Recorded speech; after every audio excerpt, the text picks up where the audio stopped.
Good evening. Welcome to Regent College, to all of you who are here with us in person, and welcome to all of you who join us online anywhere around the world you may be.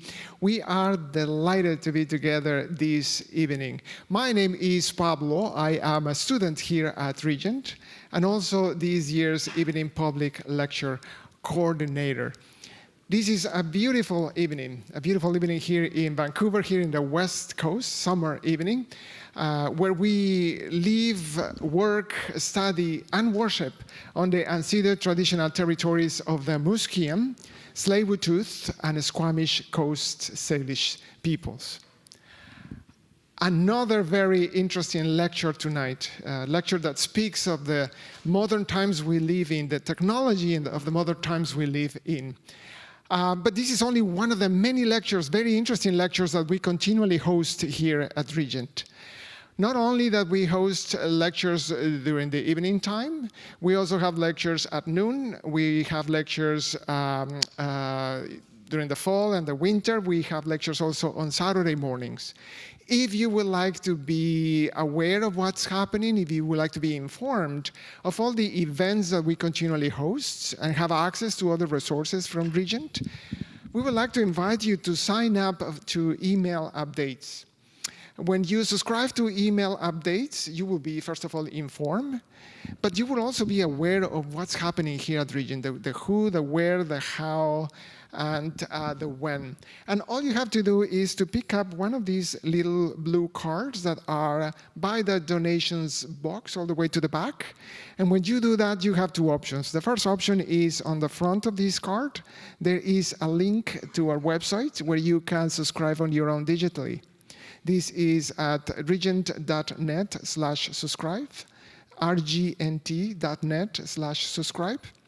But if you don't want this option and you prefer the other option, in the back of the card, there is a place where you can enter your name and your email address. And if you do that, we will register you on our end. Either way, this is the best way to be in the know, the best way to not miss what you do not want to miss.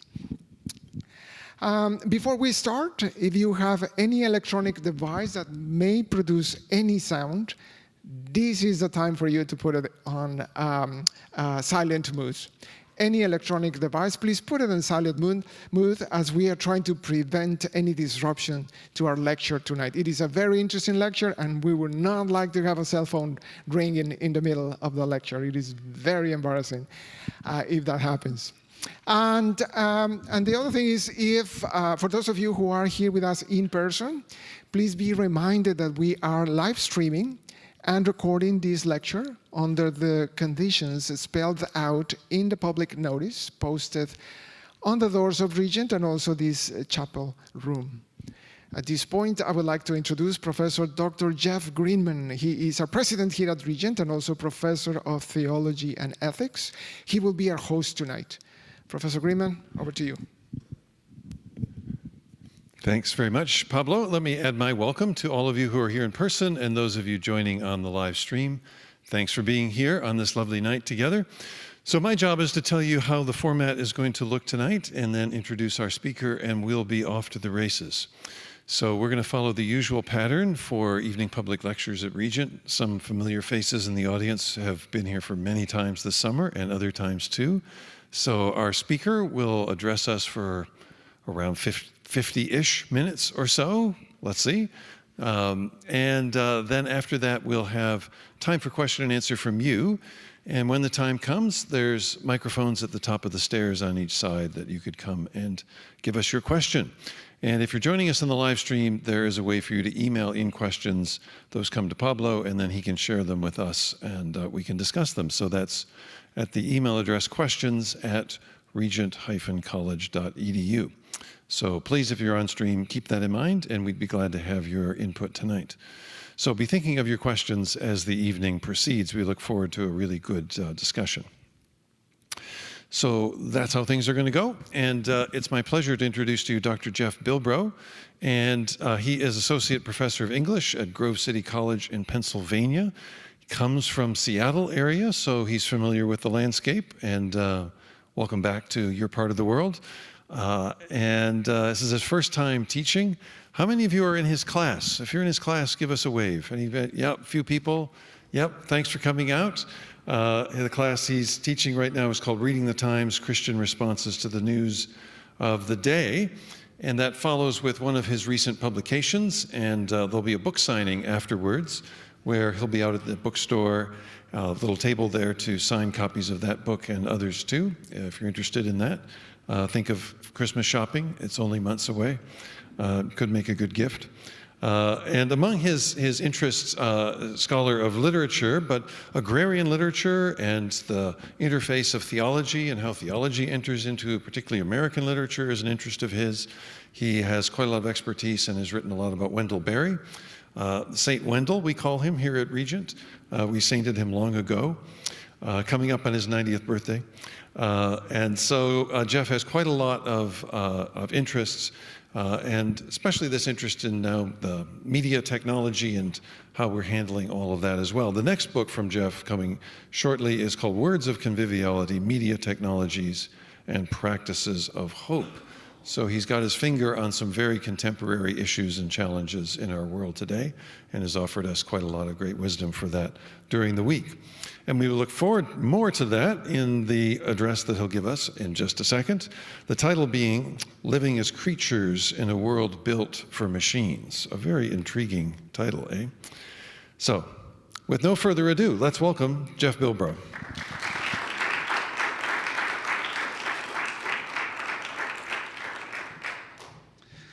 Well, thanks, Jeff. Thanks, Pablo. It's been a great week here, learning with many engaged and thoughtful students. So yeah, it's been a lot of fun. And I had a great time going to John's lecture earlier this week. Next week, I think Jessica and Jeremy are going to be here, both friends of mine, both dynamic speakers. So this is a pretty great lineup you guys have. So I want to talk about AI. AI is in the air. Everyone's thinking about AI, but I don't want to talk about AI in terms of the latest product, because that would be dated in a few days. So rather than weigh in on the specifics of the latest iteration of ChatGPT or Gemini or any other sort of particular iteration, what I want to do is try to identify and unpack AI's sort of fundamental promise and maybe temptation at times, and what that might be, and think about why the promises of AI so set the world abuzz, and what that suggests about the role of human intelligence and our vocation as creatures made in the image of God and called to seek the kingdom of God. So that's the goal. And I want to do that. I want to venture an answer to these sort of set of questions by drawing parallels between three sets of temptations. So I'm going to talk about three things. They don't have any cool alliterations. Sorry, I'm not a preacher.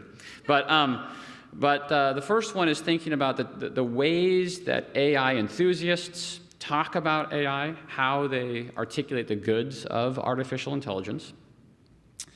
The second is looking at some literary examples. I'm a professor of literature, so I like literature. I'm going to think about some literary authors who articulate temptations offered by technology. And then finally, think about the temptations voiced by the devil when he tempts Christ in the wilderness, and how Jesus' whole mode of ministry on earth suggests perhaps an alternative way of being a creature. And I want to suggest that in all three cases, these temptations boil down to the dual promise of ease and justice. Ease and justice. And a sort of technological mode of accomplishing those two goods. And then again, on the contrary, see how Christ's model of ministry suggests that his own mission, his own ministry are incompatible with the means of at least the kind of painless mechanistic fairness that is often promised. So I'm going to conclude by suggesting that if we follow Christ's lead, we will seek out means, and this is my sales pitch, it's pretty awesome. Seek out means that are slow, faulty, and gratuitous. I'm going to sell a lot of products, I know. But again, those things are maybe not going to make a great sales pitch, but I think that those goods, those practices even, might help us avoid the fate of those who become like unto the idols that they make, as the psalmist warns. So that's the map. First, promises of AI, temptations of AI. I'm going to rely mostly on the venture capitalist Marc Andreessen, founder of Netflix, I think. Now he makes a lot of money investing money. And he wrote this really interesting techno-optimist manifesto in October 2023 that got a lot of buzz. Maybe you've seen this. And in a really sublime irony, Andreessen begins with an epigraph from Walker Percy.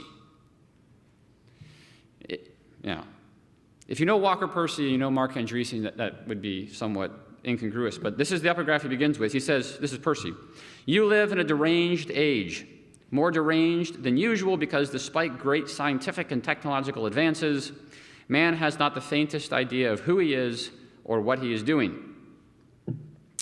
And I think by beginning with this quotation, Andreessen signals that he knows that anthropological questions about who people are, what people are for, lie behind the development and use of artificial intelligence. But as very quickly becomes clear in this manifesto, Andreessen and Percy do not see eye to eye on these questions, right? They have very different views of who humans are and what our calling is. I won't go into Percy in depth, but if you know Percy, he sees the characteristic derangement of our age as the splitting or the bifurcation between body and soul, kind of dualism that comes up in several of his novels, so that we're drawn sort of concurrently to the distorted pleasures of the bestial body and the angelic or ghostly mind.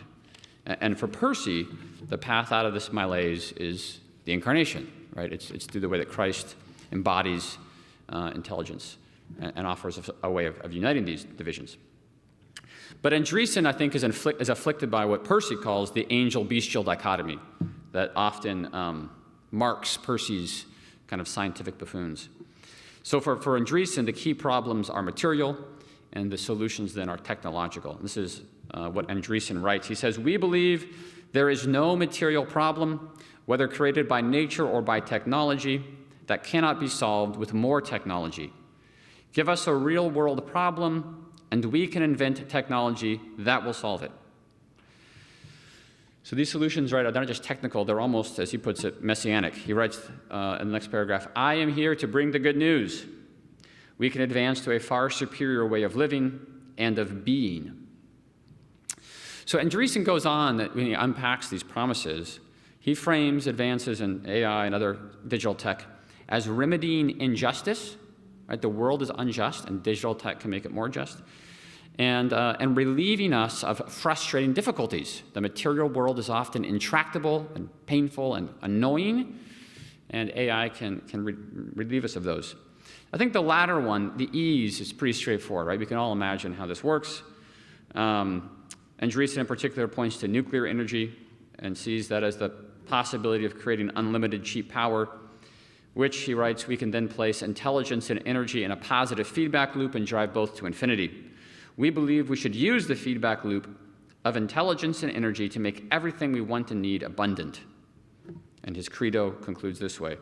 We believe if we make both intelligence and energy too cheap to meter, the ultimate result will be that all physical goods become as cheap as pencils.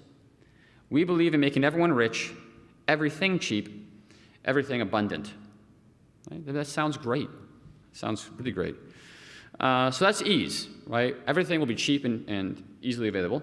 The appeal to justice, I think, is less intuitive, but Andreessen is actually quite clear about his convictions that AI and other tech will provide the means for each person to become the person they deserve to be, that is owed to them in that kind of sense, right? He writes, we believe in fulfilling our potential, becoming fully human for ourselves, our communities, and our society. So this belief leads him to see technological progress as necessary, the only way to achieve this full promise to humanity. He writes, we believe advancing technology is one of the most virtuous things we can do because technology is liberatory. Liberatory of human potential, liberatory of the human soul, the human spirit, expanding what it can mean to be free, to be fulfilled, to be alive. We believe technology opens the space of what it can mean to be human. Right? So if you take that view, then it becomes, in fact, unjust. It becomes a kind of imposition on humanity if you throttle down tech developments, if you don't advance quickly. Taking a slightly different tack, so I'm just going to mention this briefly, but it's mostly congruent, is the Oxford philosopher William MacAskill, who's one of the foremost proponents of effective altruism. I don't know if you're I won't go into the weeds here, but this is maybe the most prominent sort of utilitarian type philosophy underlying much of Silicon Valley. Elon Musk, for instance, has pointed to MacAskill as his, basically articulating his worldview. And MacAskill agrees with Andreessen that the only just path forward is for humans to maximize efficiency and then arrange our lives to make the biggest possible impact, help the most people, right? Effective altruism. And MacAskill likewise agrees that tech innovation and AI are among the central means we have of fulfilling our moral obligation to positively influence the long-term future. So MacAskill's one of these long-termists, right? Thinks that we should focus on long-term effects. We hold the entire future in our hands, he proclaims. And if we leverage AI to dramatically increase human wealth and well-being, we can be pivotal in putting humanity on the right course. So he posits that AGI, right, artificial general intelligence, sort of panacea we're hoping for, could quite generally automate the process of innovation so the rate of technological progress we have seen to date would greatly increase. MacAskill's interesting, though, because he admits that physical limits might diminish this vision of boundless acceleration, and he worries that if we don't set it up right, AGI might be out of alignment, or this is the alignment problem, out of alignment with human values, and so could generate extreme injustice rather than necessarily, like Andreessen seems to think, necessarily bring about universal prosperity. So MacAskill is a bit more sophisticated, more cautious than Andreessen. He doesn't think that unleashed tech will inevitably produce everything we want and need. But in essence, he concurs that AI has real potential to generate a fabulously wealthy society and a fabulously equitable society, right? Just a better society. I think it's convenient that the rosiest parts of these visions are in the future, which hasn't yet been realized, so they can't be judged. But it's also important to recognize the ways that AI is already being incorporated into human relationships right now on the basis of these appeals to ease and justice. So for instance, you might have heard of Sal Khan, the founder of Khan Academy. He's launched what he calls Khan Amigo. How cute. Your friend from Khan, which is an AI tutor. And he calls this the biggest positive transformation education has ever seen. He's a salesman, right? He's got to sell these things. But he puts it this way: every student on the planet can now have an artificially intelligent and amazing personal tutor. So you can see that the promise here is this would level the educational playing field. No longer would there be educational inequity. That'd be pretty great. Khan claims that this AI tutor can divine what is the misconception in the student's mind and then ask them questions to clarify their reasoning, right? It's like a personal tutor.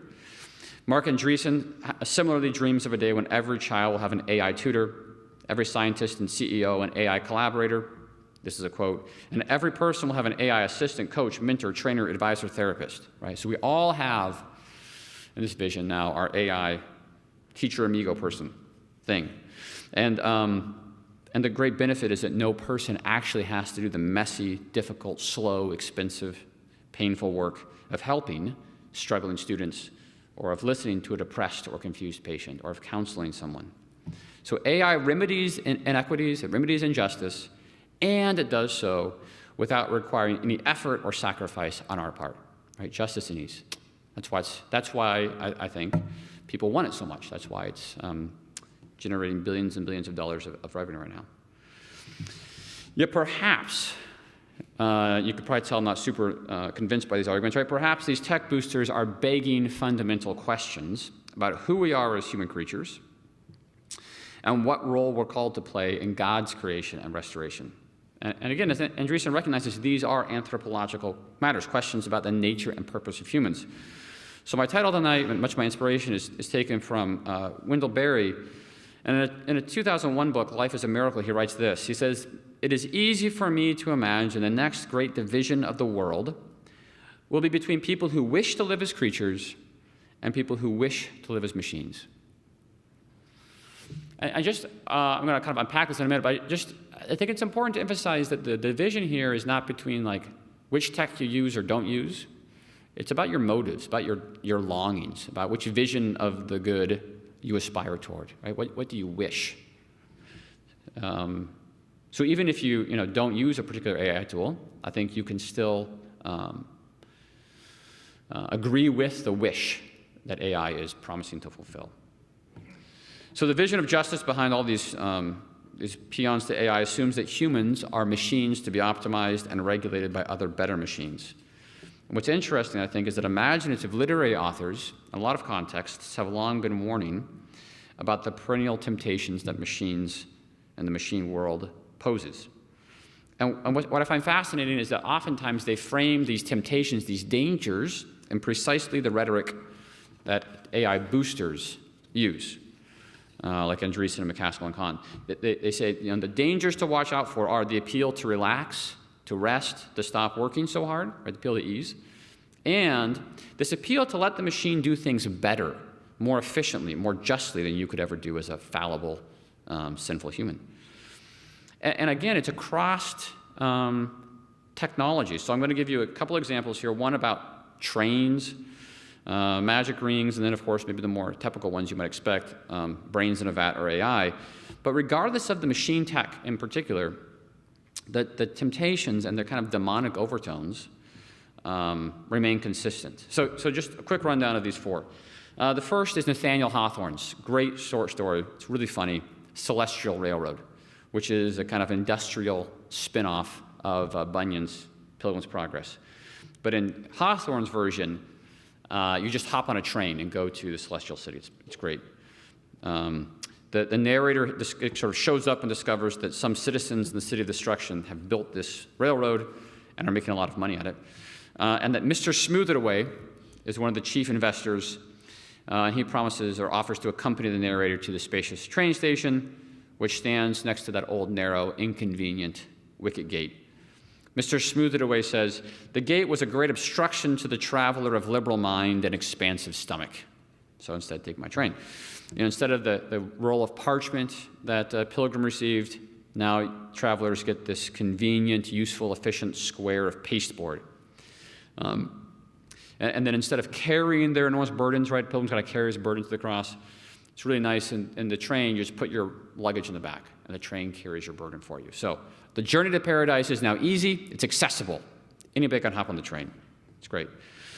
The narrator is quite ironic. He observes that some pilgrims reject the newfangled technology. They're kind of these Luddites, and they insist on traveling to the Celestial City the old way, and he laughs at them. He says, it was quaint as we glanced along, as it were, at the tail of a thunderbolt, to observe two dusty foot travelers in the old pilgrim guise, with cockleshell and staff, their mystic rolls of parchment in their hands, and their intolerable burdens on their backs. The preposterous obstinacy of these honest people in persisting to groan and stumble along a difficult pathway, rather than take advantage of modern improvements, they excited great mirth among our wiser brotherhood. Right? So they sort of laugh at the people who don't keep up with the times. When the train stops at Vanity Fair, there's a long section, it's quite funny. The narrator finds the city much more friendly and amenable than Christian thought it was. He says, "Every street has its church, and thanks to the labors of preachers such as Reverend Dr. Wind of Doctrine and the Reverend Mr. Shallowdeep, any man may acquire an homogeneous erudition without the trouble of even learning to read." This is exactly the promise of AI in education, right? You can learn anything you want without the trouble of learning. Sort of Matrix style, I guess. We want the benefits of knowledge without the difficulties that actually learning requires. Hawthorne himself, of course, is not so sanguine, right? By the end of the story, the narrator realized that instead of going to the Celestial City, they are going to a quite different location, one that's much more hot. And he is quite disturbed. So, Hawthorne is using this as a cautionary tale.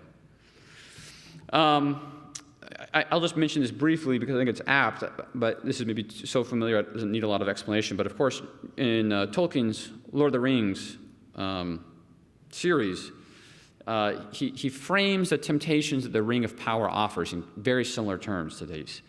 And what's interesting in Lord of the Rings is that each character who is faced with the temptation of the ring has a slightly different temptation, right? It tempts each character differently depending on their predilections, their aspirations.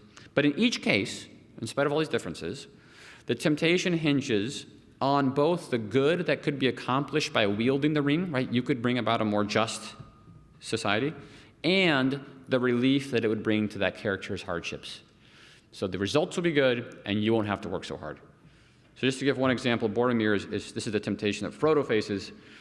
Boromir tells Frodo he doesn't desire the ring for any benefit that it would bring him, but because it would give him strength in a just cause, right? So Frodo, you would have strength in a just cause, and that it would be mad not to use the ring because it would benefit so many people. And then, of course, the final appeal Boromir makes is, we have been long in the wilderness. Come with me, Frodo. You need rest, right? It's just too hard for you, too much of a burden. It would be easy. So the ring would bring about justice and ease. Two more recent examples that are maybe more focused on sort of AI superintelligence. First, in A Wrinkle in Time, Madeleine L'Engle imagines this powerful brain, it's tempting the two siblings, right? And its temptation is really fascinating. It frames this in what Mike Sarkassis calls the Borg complex, which is the idea that technology is inevitable and that resistance is futile, which often is the kind of rhetoric used for new technologies. But its rhetoric, I think, is quite fascinating. This is what it says to the two children. Now, my dears, I shall of course have no need of recourse to violence, but I thought perhaps it would save you pain if I showed you at once that it would do you no good to try to oppose me. Right? It's inevitable. You see, what you will soon realize is there is no need to fight me. And not only is there no need, but you will not have the slightest desire to do so. For why should you wish to fight someone who is here only to save you pain and trouble? For you, as well as for the rest of all the happy, useful people on the planet, I, in my own strength, am willing to assume all the pain, all the responsibility, all the burden of thought and decision. So the technology is inevitable, it'll be easier for you, and the result will be greater happiness for all. Right? Go for it. It's a great deal. Paul Kingsnorth in his 2020 novel, Alexandria, which is in the bookstore. You should read this novel. You should actually read all three of the novels. It's a really fascinating series. But Alexandria is the last one. It's set in the distant future. Human civilization has collapsed for kind of unclear reasons. But in a last-ditch effort to save civilization, or maybe it's not quite clear, maybe in order to avoid the difficult work required to live differently, to set up civilization differently, humans created this artificial intelligence called Wayland to take over civilization and to preserve the world's dwindling resources. But it's not at all clear what exactly they've created. It seems like there's sort of this demonic overtone to the AI. And by the time the novel takes place, most humans have ascended into some kind of disembodied state of existence. But a few humans remain in small remnant communities, and they are increasingly or repeatedly tempted by Wayland's retainers, these sort of characters that are sent to tempt them, to ask them to give in. And the father of the order, it's interesting, he characterizes Wayland and this temptation as just the latest iteration of a primordial perennial temptation. He says, Wayland was made by people, we made him to live forever, oldest dream, to be gods. And I do think in many ways this tendency to ease and justice is the tendency to be a god, not a creature. But the character K is the retainer, and he sort of voices the temptation of what are by now quite familiar terms. K's proposition to the remnant people is that ascending to Wayland's grid, kind of giving into the computer, will provide ease and justice. One member of the order summarizes the appeal as escape from grief and escape from pain. Kay puts it this way, he says, if your life on Earth is going to be a hard scrabble in dying soil, or a struggle to survive in a lawless megacity slum, why continue it any longer than necessary? But more subtly, and this is the same thing we've seen before, right? It's not just it'll be easy, it's also it will be better, right? It's the right thing to do. Kay argues that human bodies destroy the Earth through their insatiable appetites, that the only way to save the ecosystem is for individuals to give up their needy bodies and sort of shift their consciousness to a kind of less energy-intensive medium.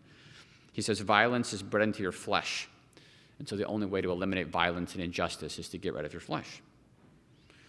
So in each of these cases, all four of these, and I could enumerate others, I think it's interesting that the literary authors sort of zero in on this sort of twofold temptation of enjoying desired goods and achieving prosperous universal justice without skill, without virtue, without hardship, without effort, right?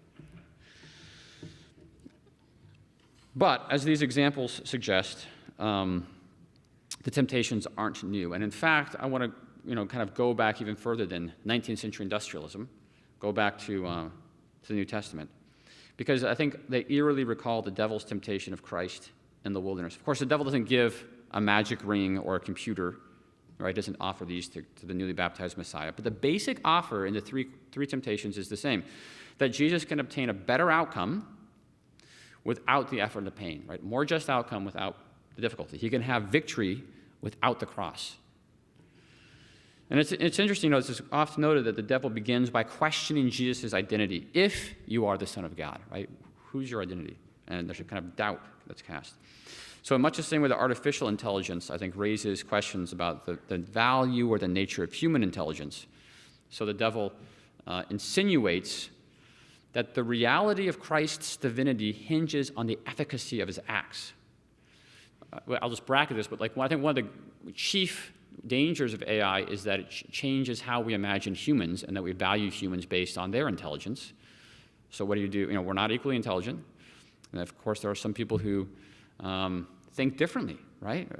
And does that mean that your value as a person hinges upon your intelligence?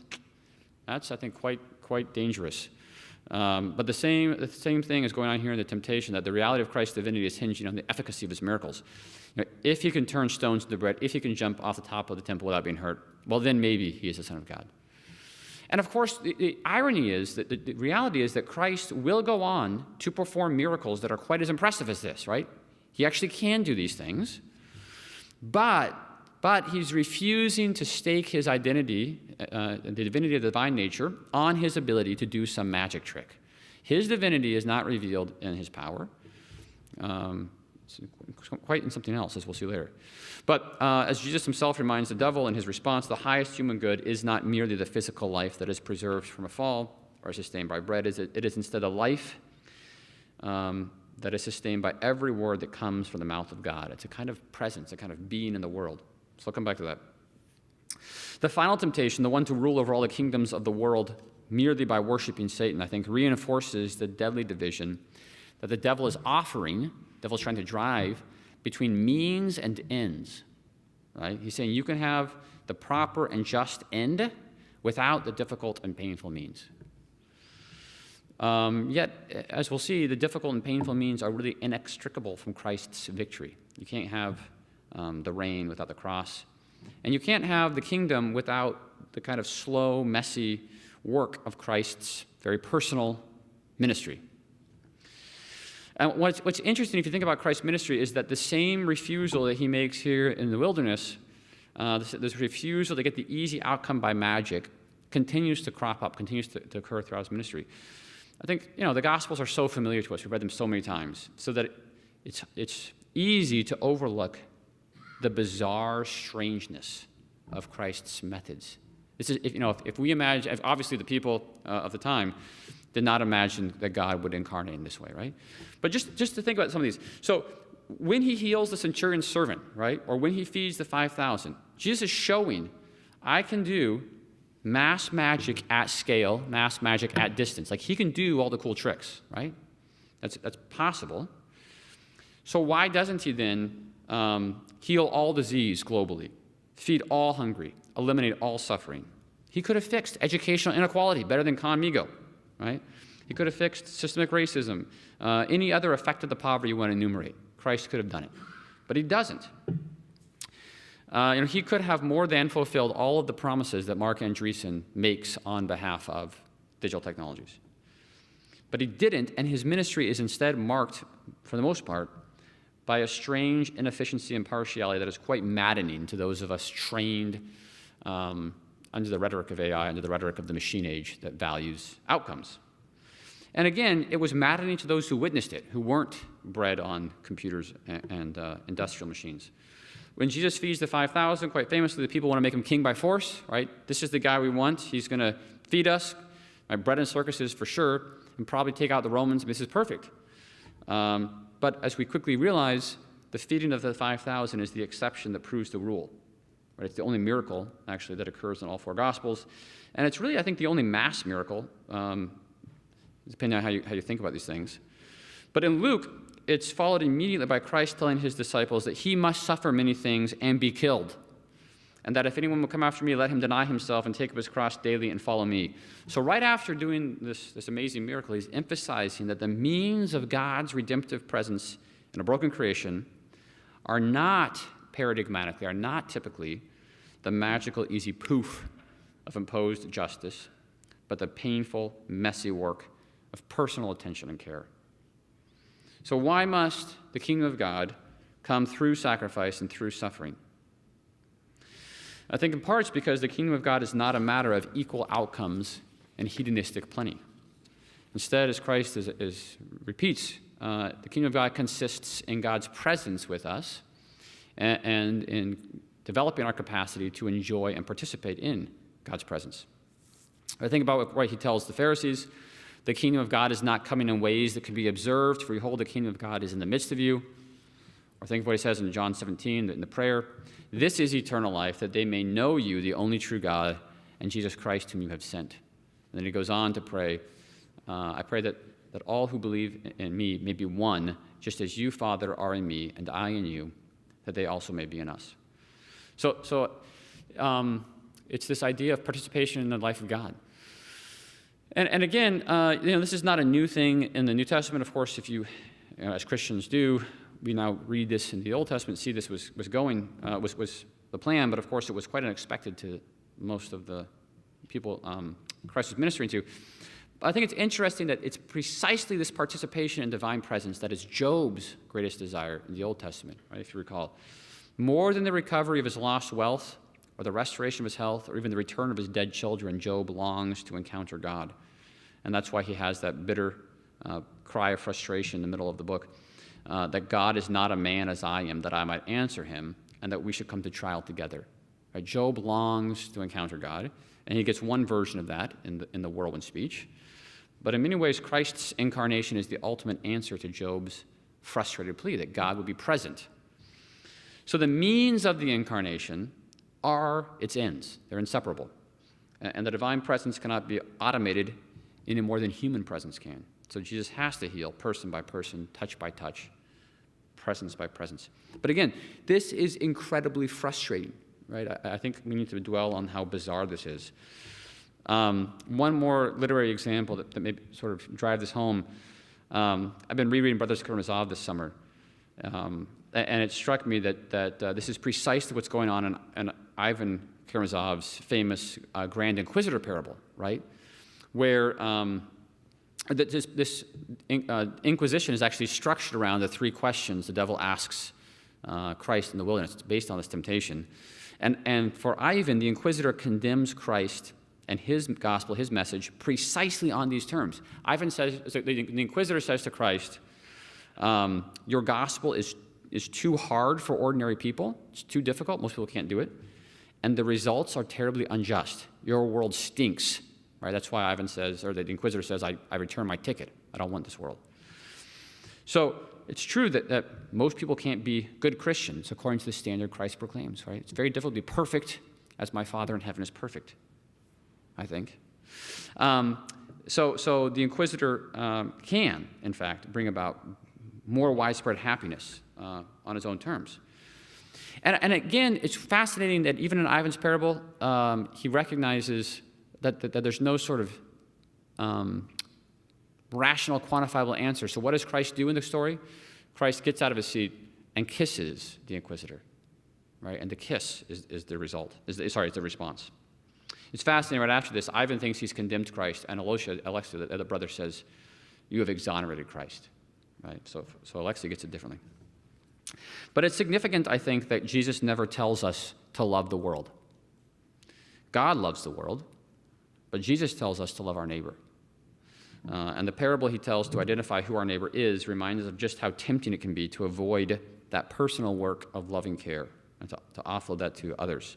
The priest and the Levite can easily justify their lack of care for the wounded man in terms of efficiency and abstract justice. They have more important work to do. And maybe if they jeopardized that work by helping this person, other people would suffer. So effective altruism would say, pass by the guy and get on with your bigger, better work. But Christ is saying that our obligation is not to maximize efficacy. It is to care for the sufferer who lies before us. And of course, as Augustine and other church fathers point out, in many ways, the Good Samaritan in this parable is analogous to Jesus, who redeems those whom the law and the prophets fail to save. And thus, Jesus concludes the parable by telling his hearers to go and do likewise. He's really commanding us to love our neighbors in the same slow, patient method that he himself used on his ministry. So, I want to conclude, as I promised, with my sales pitch. What it might look like to live out our vocation as Christ followers, to follow the same path of inefficiency that Christ trod, to walk slowly with others, to suffer, and ultimately, I think the goal would be to become capable of manifesting God's presence to others, right? And again, the means are essential to this calling. Barry, in another essay, writes that hope lives in the means, not the ends. And I think that's particularly important and difficult for us when we live in such an outcome-oriented world. But there is really no way to make redemptive presence more efficient or less costly. So, if this is so, here are my 3 suggestions, 3 features maybe that would mark those of us who want to live as creatures, even in a world built for machines. The first is that Jesus does good things slowly. He's slow. The Japanese theologian Kayoma writes in 3 Mile an Hour God, God walks slowly because he is love. If he is not love, then he would have gone much faster. Love has its speed. So Jesus doesn't jet around the world. He walks around Judea, right? He doesn't proclaim his message instantly through some sort of magic technology. He slowly disciples some very dense fishermen and tax collectors. And as tempting as it might be to employ more efficient means, I think we have to refuse technologies that promise to automate our relationship with the world and one another. I mean, just to give an example, it is wildly inefficient to grow a garden when I can order prepared meals delivered to my doorstep that are probably better, right? There is no economic justification for boiling the sap from the maple trees in our backyard over a fire with my daughter. It makes no sense, right? If I do how many hours I spend doing that versus how many quarts of maple syrup we get, stupid. But it's a wonderful activity. It makes no sense to have all of my first-year writing students, right, and freshman writing 101, come to my office and read their papers out loud and talk with them one-on-one about their papers. It takes a long time. It's hard. But the relationship is the point. And so I think these things are slow, they're inefficient, they're difficult, but they're all practices that constitute relationships of attention and care between me and those I'm called to love. So love indeed has its speed, and when we try to violate the speed, when we try to automate it, we forego the opportunity to have the God who is himself love abide among us. So, good things slowly. Second thing is that Jesus does good things badly. And I know this might seem blasphemous, but stick with me. Think, for instance, of the time that Jesus spits in the blind man's eyes, which is kind of gross. And then he lays hands on him and asks him if he can see. Remember this one? And the guy says first, I can see, but the people look like trees walking. So then Jesus lays his hands on the man's eyes again, and then he can see clearly. What is up with this, right? Is he not very good at this miracle game? Mark places this healing in the context of conversation that Jesus is having with his disciples, where he asks them why, despite all they've seen and heard, they still don't perceive or understand. Like, why do you still not understand who I am? So I think, as if to illustrate their own flickering recognition of Christ's identity, he puts this parable. And then right after this miracle, this healing, Peter confesses, I believe you're Jesus the Christ. And then a few verses later, he says again, but actually, you really shouldn't go up to Jerusalem and suffer and die. That's not a good thing, Jesus, right? So the miracle of the faltering healing is placed in the context of the faltering sight that his disciples are getting of who Jesus is and what that entails. And think about it, if Jesus' own students, his own disciples, even his right hand, his best student, his TA, Peter, only dimly kind of gets who Christ is, then it sure makes Jesus seem like a pretty mediocre teacher. I'm sure Peter would have done a lot better if he had con amigo to help him answer all of his questions and push him along. But I think, again, the point is that Christ's efficacy is not in how well his star students perform, but in the fact that they have this opportunity to participate in his life with him and to come to know him gradually and slowly. So think too, the way the church operates, right? The kingdom of God could spread much more effectually today if Jesus did not rely on us, on the flawed and very inefficient members of his body, the church. But once again, the means of the kingdom are its ends.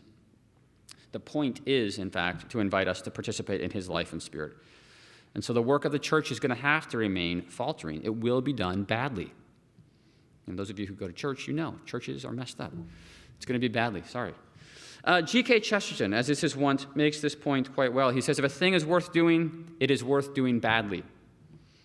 In an essay on the folly of subjecting women to the same specialized, professionalized training that men have had to endure in modern education, Chesterton defends the necessity of an education that forms all people into eternal lovers rather than efficient machines.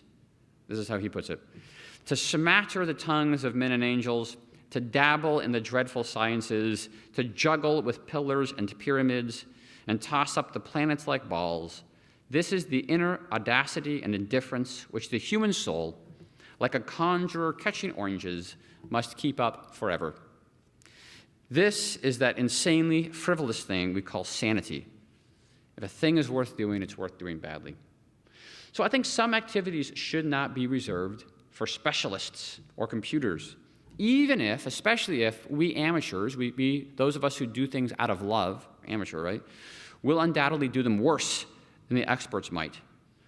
Writing love letters, praying, making music, thinking, reading poetry, trying to understand who Jesus is, all of these are things that a professional can do better than me, but none of them are things that I want to offload to a professional or to a machine. These are practices, they're means that are essential to our vocation as divine image bearers.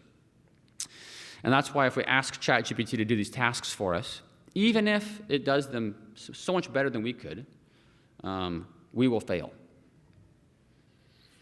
Finally, last one, Jesus does good things gratuitously. In the kingdom of God, those who begin working in the fields at dawn and those who come at the close of day receive the same unmerited reward. That is not fair, right? As his disciples thought. But divine justice flouts human standards of fairness. We receive what we could never deserve. And there is no algorithm that can make sense of that kind of grace. Similar to when the woman pours the jar of perfume over Christ, right? The disciples are indignant. Shouldn't this perfume have been sold and given to benefit the poor? And that would indeed seem to constitute more effective altruism, right? It makes more sense. But Jesus praises her gesture of love and honor and tells them that her gratuitous act will be remembered wherever the gospel is proclaimed. And I think in an age that is so dominated by the quest for efficiency and for outcomes, opportunities for gratuity are everywhere. Let me just give you two examples. One is from Isaac Denison's great Babette's Feast. It's a great short story, but also a great movie, in which Babette, I won't give the whole story, but at the end, the culmination is that she prepares this feast that is beyond all possible utility for people whose palates are not discerning enough to even appreciate her extravagant generosity, right? She wins the lottery, and instead of leaving the town, she cooks this incredible meal for these people with very uneducated palates. And they have no idea what they're eating, right?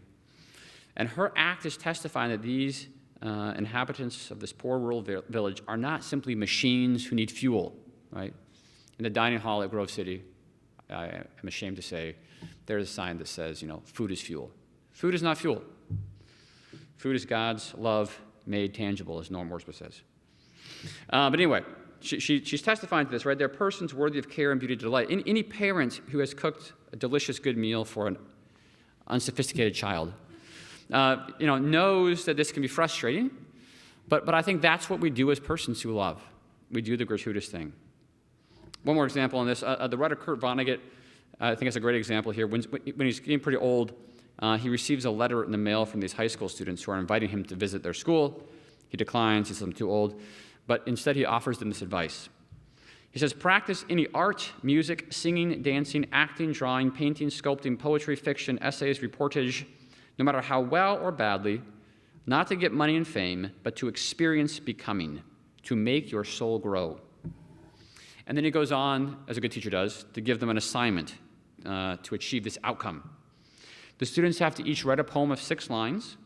They have to employ rhyme. They must write the best poem they possibly can. And then, without showing it to anyone, not a soul, they have to tear the poem into tiny pieces and discard these into widely separated trash receptacles. So the assignment, by its very nature, forbids any extrinsic motivations, right? There is no end here. You can't share this poem on social media or use it to ask a girl to the prom. You're going to do it to make your soul grow, and the process is the point. So if we follow in Christ's steps and live slowly and do good things badly and share the extravagant grace we've been given, then I think that the temptations of AI, the kinds of rhetoric around it that makes it seem so enticing, like all false promises and demonic temptations, grow dim and unconvincing. And like Jesus, the devil will leave us. And we'll see the absurdity of believing that a world run on artificial intelligence will somehow be more just. And we'll shake our heads in disbelief that anyone will believe AI will make it easier to discern and enact and live according to the truth.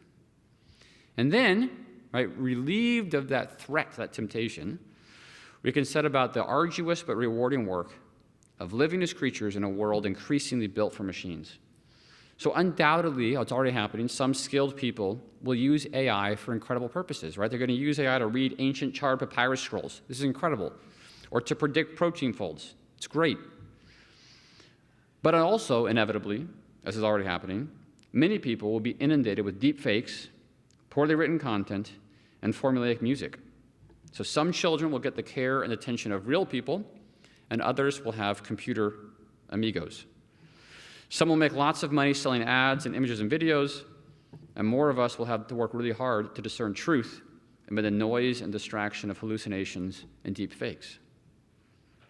But if we remember who we are, that we're creatures made in the image of God and called to share his divine life and manifest his presence to creation, then I think we'll have at least a dim idea of what we're called to do, no matter which particular scientific and technological advances come our way. It was Christ's identity as the Son of God that enabled him to resist the devil's temptations to easy, painless justice. He knew God could enter a fallen world only through patient, painful, and gracious presence. And if we want to participate in his kingdom, we'll have to follow his example. Thank you.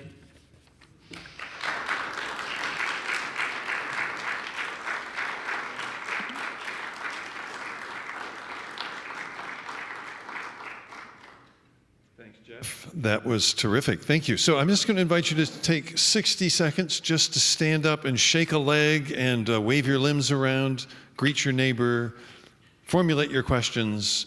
We'll just take a 60-second stretch break. Get ready for question time. Thanks.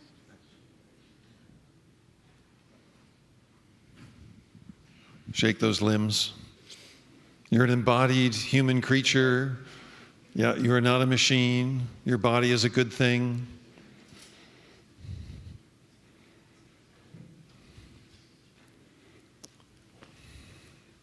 Okay, you ready? Ready for some questions? Let me start. Just to remind you that if you've got a question, go to the top of the stairs. There's 2 mics. And if you're online with us in the live stream, we'd be really glad to hear from you. Questions at regent-college.edu. So let me ask you a first question while some others get their thoughts together. I was thinking about not only the Jesus temptation in the wilderness scene, but the temptation back in Genesis 3, and wondering whether you wanted to say anything about the particular human temptation there, because I've got a couple of ideas about that myself, but I just start by asking your thoughts about that temptation scene and how it informs this theme of yours. Yeah, I left that out for the sake of simplicity. I would be interested in hearing your thoughts. But I do think that one is crucial too. I mean, obviously, both of them center on identity, right? Whether it's the Son of God or who God created Adam and Eve to be. And certainly the promise that the devil makes, the serpent makes to Adam and Eve, is the promise to achieve their creaturely human status instantly and easy. And again, what's promised is really the human destiny, in some ways, to be like God, right? Theosis, deification, however you want to cash it out in the theological tradition.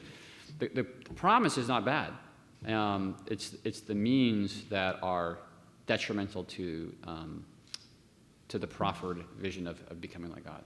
So I think it's a reminder that means matter, and that from the beginning, humans have been prone, tempted to enact their image of God and our identity in ways that actually destroy it or erode it or tarnish it. Yeah, no, very good. Thank you. If you want to hear a little bit from my point of view, Jeff and Jeff show here. We can just have a little chat while you get ready to go to the aisle. That's all good. It seems to me that this is where a Norman Wurzba point, really, to give him credit, right? It's also, and I think he's working with Bonhoeffer a little bit here, it's also kind of a fundamental rejection of being a creature. Yeah. Like, we don't really want to live within creaturely limits. We don't want to be a creature among other creatures. We don't want to depend upon God. We don't want to live by a gift of God. We want to take control of our own destiny and become like God and determine what is right or wrong for ourselves. Yeah. And then that goes right into the technological critique that Genesis develops, right? Like the Tower of Babel, et cetera. Yeah. That then manifests through the tools or the means we have of attaining those ends. Yeah. So you've talked a lot about the desire for ease and justice, but I wonder whether, being partly Genesis 3, might point you to think a bit or talk more about control. Yeah. Right. Desire to control the outcomes of our lives through technology, so that we are really the masters of the universe. Yeah. And not vulnerable. Not vulnerable anymore. To be a creature is to be vulnerable, right? So to turn yourself into some sort of other kind of being, presumably, is meant to be invulnerable in some way. I think that's right. Yeah. I used to find some letters that will all start the same letter, so I can get ease, control, justice. I'll work on that. Yeah, good acronyms are very important. Let's go up to the top of the stairs. James. Yeah, thanks, Jeff. That was a great lecture. It was really fascinating. You mentioned your daughter, and I've talked to you about my children and their experiences with my oldest has just finished grade 5, and most of her friends have phones and are engaging with AI and social media in all kinds of ways. My daughter feeling left out, being the only one without a phone. So, but I wonder about this with the generation that's growing up really just totally immersed in this world, with phones being so available, but now AI as well. It seems that there is a different kind of formation happening that's hard to actually get to before some of the things you're talking about get to kids in school. So what are your thoughts as also someone raising a child in how to deal with this with raising our children? That's a small question, James. You told me to ask you a hard question. That's true, I did tell you that. I did tell you that. You fulfilled my request. I mean, there's so many different ways, and we talked about this, and there's so many different ways I could go here. There's so many things. I would just say a couple things. One, to stick with the tutor example, I think that's a big one in education, the sort of tutor that will work with students. If you saw ChatGPT's, I think the Omni one, the demo is incredible. This AI is like working with a student through a math problem and making sure they understand what's going on. If you actually work with the tool, it's much less impressive. I think a lot of the reviewers have said, well, it works perfectly in a demo, but not in real life. But anyway, even assuming it comes to fruition and all the promises are fulfilled, I think just imagine the formative effects on a kid who is told, told implicitly, tacitly, that you are not worth a person's time. You are worth the machine's time. So to me, that is there are so many other problems we could talk about. I mentioned to you that the issues that I've heard about in schools with AI-generated nudes, fake nudes, that are just devastating to a community. Obviously, all the kind of chatbot issues and the way those digital conversations that are aimed at teens often go in very dark directions, no matter how fine-tuned the chatbots are. But I think even if you imagine like the best case scenario and these tools used in the best way possible, the formative effects are still deeply dehumanizing and destructive of relationships. So yeah, I think it's tricky as a parent or even as a teacher when you don't, you can make these choices for yourself, but in some ways I think our students and our children at some point are going to have to make these choices for themselves and say no to these temptations. We've been having, in my class this week, we talk about social media, and it's interesting that this current generation, people who are teens or teens to college students, say that kind of 10-year swath. 5 or 6 years ago, I think, when I talked to people that age, they, by and large, defended their relationship to smartphones and social media. They thought things were copacetic, and that people who said otherwise were grumpy old people. When I talk to teens now, or my college students, man, they are not, again, there are exceptions. It's not universal, but most of them recognize it's not healthy. And even when I talk to them about AI, they all think it's super cool, which it is. It's fun to play with. But there's a deep dissatisfaction and concern about it too. So I think people don't want many of the products that are being foisted on them. The challenge is, like, as they happen, as they get adopted on society, it's really hard to opt out. Whether it's social media, it's going to be the same with AI. It's harder and harder for these things become, as Illich says, they become radical monopolies. So it's very difficult now to live in many places without a car. It's very difficult to operate in many social settings without a smartphone. It's going to be very difficult in many places, impossible, not to interact with AI. So these are not individual choices, right? They're social choices, and then as individuals, we have to figure out how do we respond to the environment we find ourselves in. So yeah, my goal as a parent, or I suppose as a teacher, is just to open our daughter's eyes to alternate possibilities, so she never feels like I have to be part of this.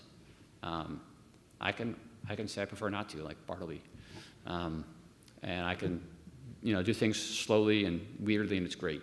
So you hope that you make those kinds of things attractive and interesting so that they choose them. Because I don't think it works to say, these tools are bad and dangerous, don't touch them, they're off limits, right? You're inviting young people then to explore. So I think we have to model a more abundant life, that's life as a creature, so that the machine life, its temptations pale in comparison. That's my rhetorical hope anyway. That's great, thank you very much. I think let's go back up here. Yeah, thanks. Great.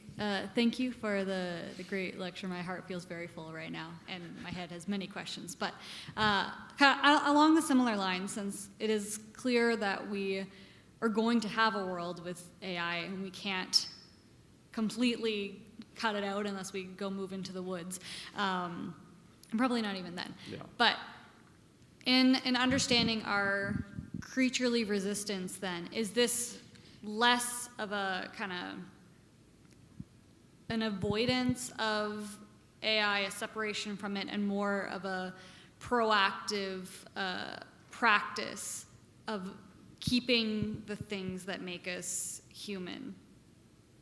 So adding into our lives rather than trying to keep AI out of it. Yeah, I think that's the right distinction, more or less. Because obviously, as you point out, our AI is already everywhere, and it's only going to get more so. You can get angry. You may not like that. Think about the little conversation, I think it's between Frodo and Gandalf. I think it's Frodo who says, I wish that I did not live at such a time. And Gandalf says, well, tough luck. Your choice is what are you going to do with the time that's given to you. So I think this is the world that's given to us. And what's crucial, I think, is that as individuals, but then more than that, as families and as churches and as communities, as schools, right, whatever the institution we find ourselves part of, that we work together to imagine and enact sort of alternative ways of being together. Because so many of these, you really can't opt out as an individual. It's sort of like social media, right?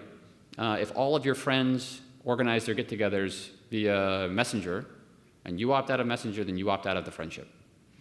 But if you have some friends who will agree together to socialize differently, then other possibilities emerge. So I don't think it's inevitable as long as we have the imagination as again, sort of multiple scales here, but starting small, working together to sort of imagine how could we do things that we think are important to do together and we don't want to offload to an expert or a machine. Yeah. Good, thanks, Jeff. Pablo, I think we have a question from our online audience. Yes, we do have an online Great. question coming from Lois. And she asks, God gives gifts to everyone. How can people discover the gifts that God gave them without the struggle to do that? Would AI actually be a barrier for people to discover who they are and their gifts? Yeah, that's a great question, I think, and along the right lines that, the promise, again, is that, through AI, anybody can be a gifted musician or a gifted poet, or you can have all the gifts without any of the work. You can create beautiful art by just entering a prompt. So it would seem, again, the promise is like a sort of universalization of the gifts. But I do think that the promise works by actually de-skilling us, right? We lose the capacity, the virtues, the practical capacities to exercise those gifts, whatever they might be, whether it's the gift of listening, of counseling, of attending to somebody, if we expect a machine to do that, or of course the artistic gifts, physical gifts. All of these gifts are only developed and embodied through struggle, through formative effort. I do think that I don't want to be I want to be somewhat nuanced here. I think it's true that sometimes in the development of a gift, there are some kinds of struggle that are more frustrating, maybe more the effects of the fall. And when there are technologies that can help to ameliorate frustrating struggle, I think that's good. When I write, I am not at all bothered by using software like Zotero or something to manage my citations. I don't think I benefit too much by having the struggle of remembering Chicago citation style. I don't feel like I lose very much. But I sure do lose something when I omit the struggle to write a paragraph because I ask ChatGPT to formulate that paragraph, right?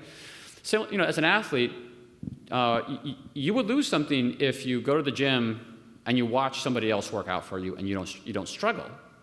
But you probably don't lose something if you use better workout equipment, or you have a coach that tells you the right techniques to use, or whatever, right? There are tools and technologies and things we can do that make our struggle more effective and more formative. So technologies that help us to fulfill our gifts, I think, are great. This is not an anti-technology. Technologies are very much a part of what it means to be human. I think what's dangerous about AI technologies, and what this question maybe is getting at, is that they seem, in the ways that they're talked about and the ways they're being developed right now, I'm not sure this is inevitable. I think it could be otherwise, but the way it's developed right now, AI technologies promise to take out the kinds of effort that develop those capacities within us. And so that's why I think they're particularly dangerous. Yeah. That's great. You have another one, Pablo? Yes. Okay, go for it. AI is the latest technology that we have and we're working with. But we don't know how long it's going to take before AI is obsolete, and we have the next thing coming up. How do we keep that balance between what we have, the idea that we're human beings and not machines, but the fact that there are more things, more technology coming up that we don't know yet? Yeah, that's a good one. And I think part of that then is a reminder that, again, as we discussed, in the talk I argued this is as old as the devil and Christ in the wilderness, but as Jeff points out, it's really as old as Eden. This is not a new temptation. This is kind of inherent to who we are as creatures and our frustrations with the challenges of being a creature. So whether it's a piece of fruit, or a train, or a telegraph, or a computer, the particular form the temptation, the particular tool that temptation operates around will shift, absolutely. But I think what's interesting is that the sort of structure of the temptation seems to be quite stable. The temptation itself doesn't change. So to the extent that we learn how to better embrace our creatureliness and see these aspects of creatureliness as features, not bugs, then I would hope that we would be more inoculated against, more immune to these temptations to ease and justice, maybe ease justice and control, and resist them no matter what particular technology they're attached to. Yeah. That's great. I've got another question for you. So back to one of the themes of your really excellent talk, ends and means. Seems to me one of the themes that emerges in the 20th century is more and more analysts, philosophers, thinkers that are just concerned with the separation between ends and means. Jacques Ellul is one, who's one of my favorites, who you know, of course, and I think Einstein said something along this line as well.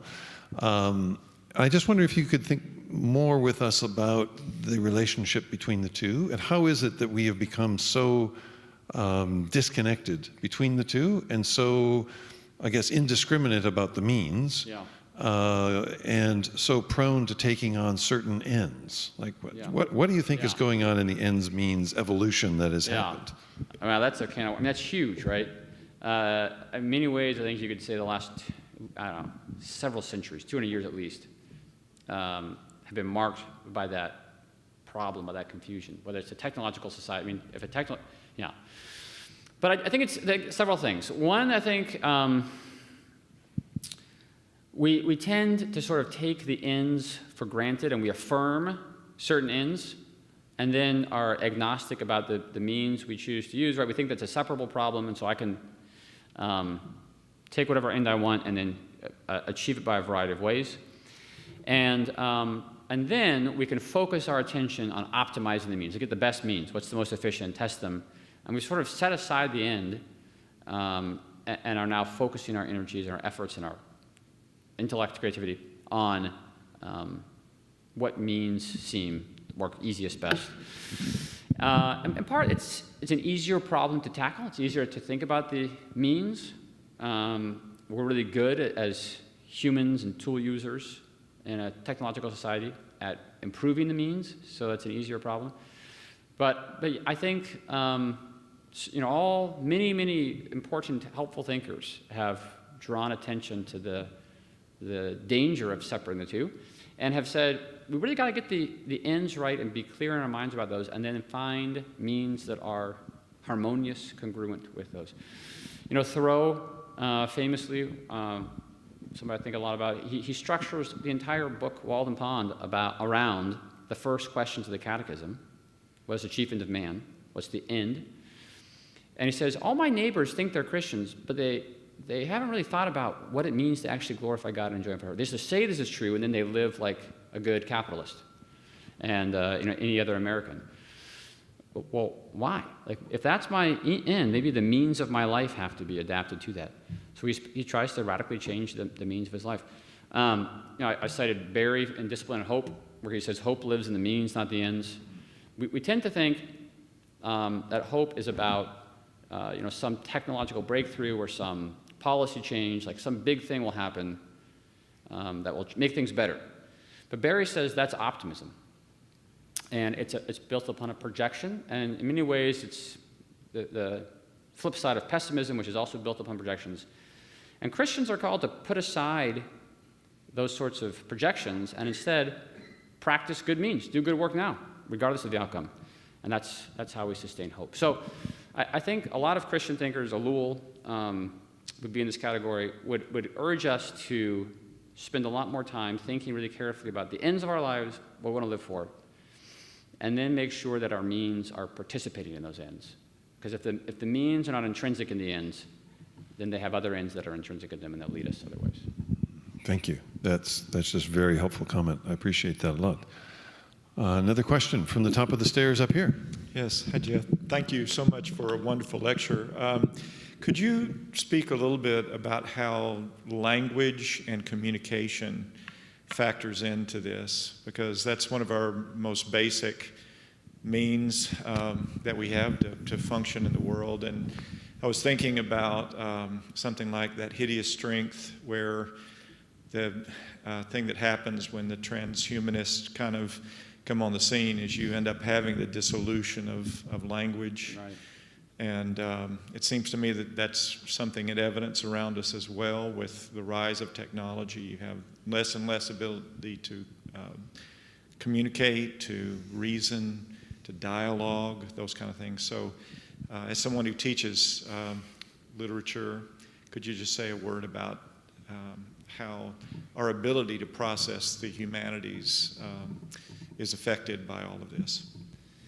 Yeah, I've been thinking a lot about that, because of the Tower of Babel, which is what hideous strength, the title refers to, and then how Lewis develops that hideous strength.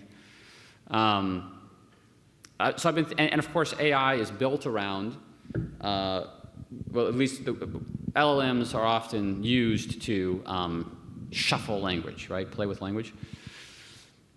So there's a lot more to this than I've figured out yet. I think but that is so intrinsic to the problem, I think. Part of it is that language is our chief means of relationship. So it's no accident that John 1 begins, in the beginning was the Word, that Christ, or that God manifests, in part, one metaphor used to understand who God is this relational metaphor of the Word. And when we use technologies to try to put ourselves in that place and to take on those capacities, it's like the fruit of that move, the fruit of trying to escape creaturehood, is that our capacity to relate verbally with the world and with one another is confused. We lose that capacity. Percy models this a lot, that when people try to become rise above the human condition, become like angels, they go below and become like beasts. You see this again in Lewis. So, I think that language becomes a sort of index to the health of one's capacity to be present and to relate, which is interesting too, in that, in some ways the highest form of presence is often silent, is often wordless. But there is all the difference in the world between a sort of full silence, a silence that is plenitude, and then a sort of the silence that ends after noise and chaos and confusion. And those maybe are like the opposite extremes that either effective relationship or confused relationship lead to.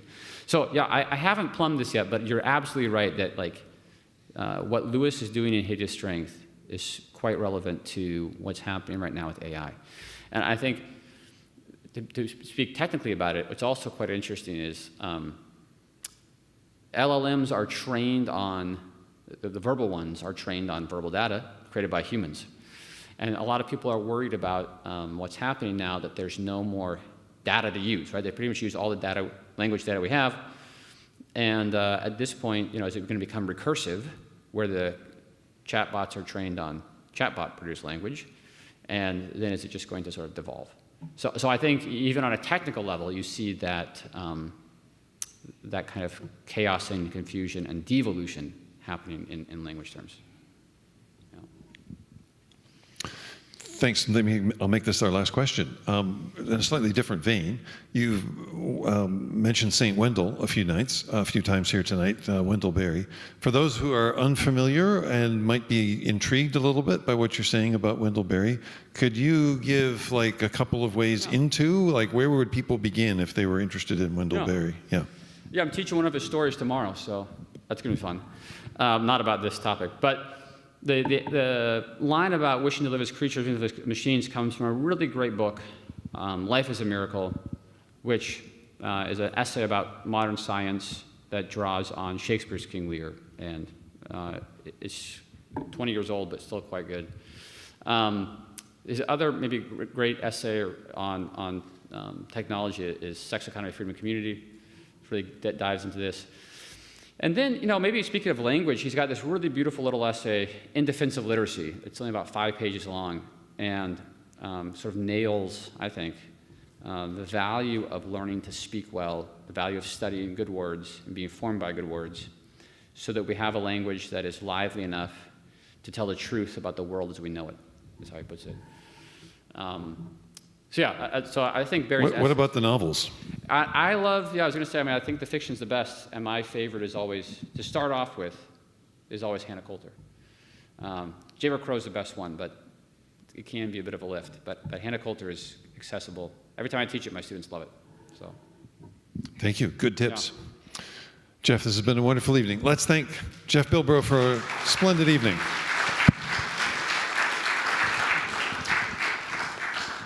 So in just a minute, Jeff's going to be available at the bookstore to sign some books of his, and there's Wendell Berry books out there too, I'm sure.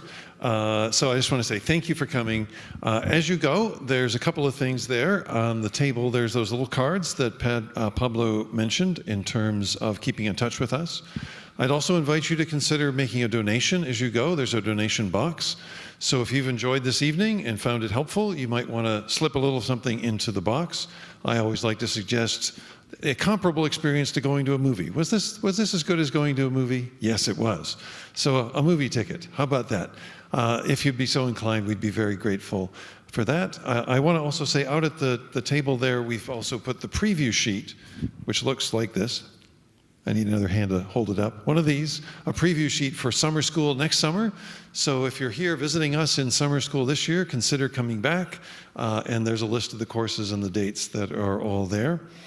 What else do I need to say? Reminder, yes. I need to say this.